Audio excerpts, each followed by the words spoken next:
Midland MTX575. So we just got that installed. It was one of the easiest ones we did.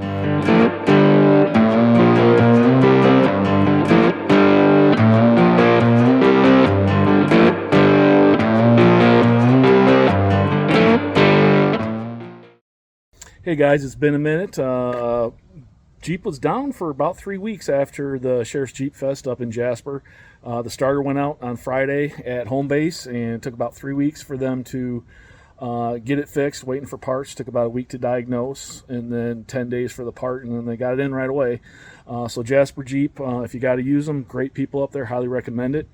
But we're finally getting back into it. Gateway to the Cumberalnds Jeep Jamboree next week, and we got something at the Great Smoky Mountain Jeep Invasion that we're going to use. Midland MTX575. So we just got that installed. It was one of the easiest ones we did, and I did wire it directly to the battery. These are the cables going to the battery. We took the cowl piece off, ran the cables behind there.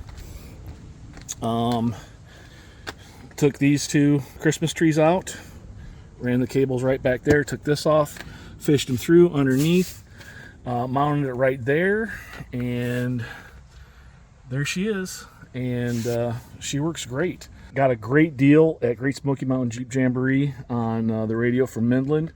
I probably only spent half an hour installing it this way. There's different ways you can install it. I chose to wire it directly to the battery because I just didn't want to mess around with the aux switches, and they came with nice ring terminals on there. So it was really easy. Tested it out with one of my handheld GMRSs. Everything's great, works perfectly, and looking forward to the Jeep Jamboree and having a 50-watt GMRS available to talk on the trail ride. So I'll let you know how it is after the Jamboree, but I'm thinking it's going to be great and looking forward to it.